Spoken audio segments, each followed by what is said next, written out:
Hello again, everyone, and welcome to the launch. This is episode 4, and in this episode, we're going to talk about your logo design. Um, Real simple rules on logos. I've seen some great logos. I've seen some very poor logos. The difference between them is kind of what we'll be discussing in this video. A good logo to me is simple, 1 to 2 colors, maybe 3 colors max. Um, Ideally, 1 or 2 fonts used in your logo. Anything more than 2, and I think you're probably going overkill with a logo. Um, you want to make sure that it's readable, and that's really the main goal for your logo. Is that it's ideally somewhat creative, but readable at all sizes. And when you shrink it down, onto a pen or onto your little Facebook icon over next to your posts, that you can kind of tell what your logo is still there. There's designers like Michael Kors out there who all their logo is just Michael Kors typed in a consistent font, and every time that the consumer sees it, it's in the same font, and that's his logo, and it doesn't need to do a whole lot more. He doesn't have, a needle stitch or anything like that going through his logo. He doesn't need it. With, a company that does painting or something like that, if you wanted to include a paintbrush to visually set off to people what your business does, that's fine. My business, Creative Rocket Ship, has a little circle with a rocket ship that looks like it's kind of hand doodled coming out of the circle. So you kind of get some aspect of the creativity or the artistry of the company.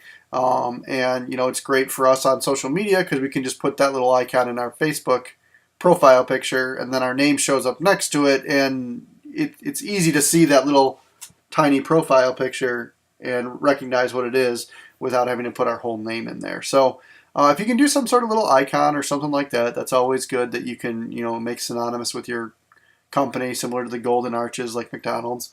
But if not, at a bare minimum, just make sure that you have a consistent logo that's readable at all different sizes. And if you don't have money to hire a logo designer to start, it's very simple to create a consistent type format for your logo that you can use on different things.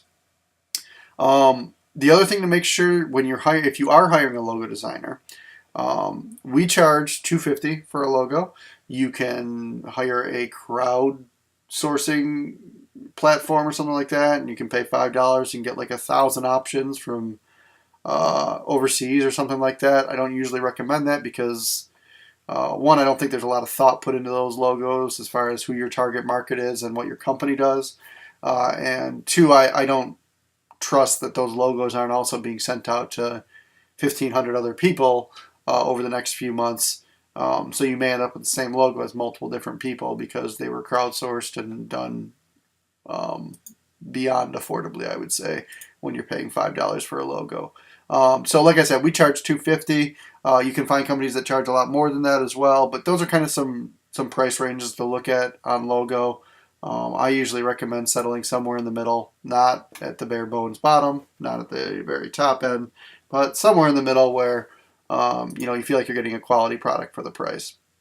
If you do hire a logo designer, you want to make sure that you ask them to deliver a vector file, and that they will deliver a vector file when they're done with the project. If you don't understand the difference between vector file and a bitmap, I'll run through that real quick. It won't take long. Vector file essentially does not lose its resolution as it gets larger. Bitmap file is a set size, and when you blow it up, it becomes pixelated.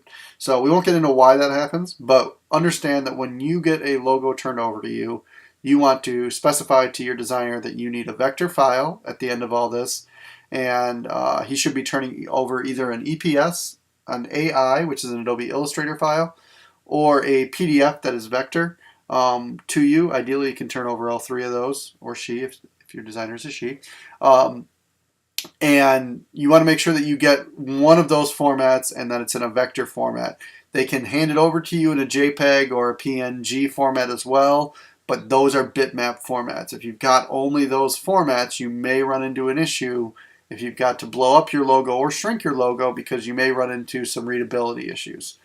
So definitely make sure that you're getting a vector logo. That's also the type of logo that someone who does t-shirts or embroideries is going to require, because those machines actually read data off the computer that only a vector file supplies. So vector file, 1 to 2 colors, maybe 3 at most. 1 to 2 fonts. If you're going to 3 fonts, you're over the top there, I think. Keep it simple. Maybe an icon, and if not, just go with a simple typeface that's easy to read and consistent, and make sure that it doesn't alienate your target market. That's really all you have to do. If you can make something that looks cool to your target market, or really engages them in some way, shape, or form, that's awesome. That's best case scenario. So, take a look at some logos that you like, some brands that you like, and look at what they're doing and how they did their logos. And really, it's all about just creating something simple that people can read. And after 4 or 5 times of seeing your logo, they'll actually remember it and then start to register you as a brand. It does not have to be a picture with 5,000 bells and whistles on it and an illustration that someone took 6 months drawing.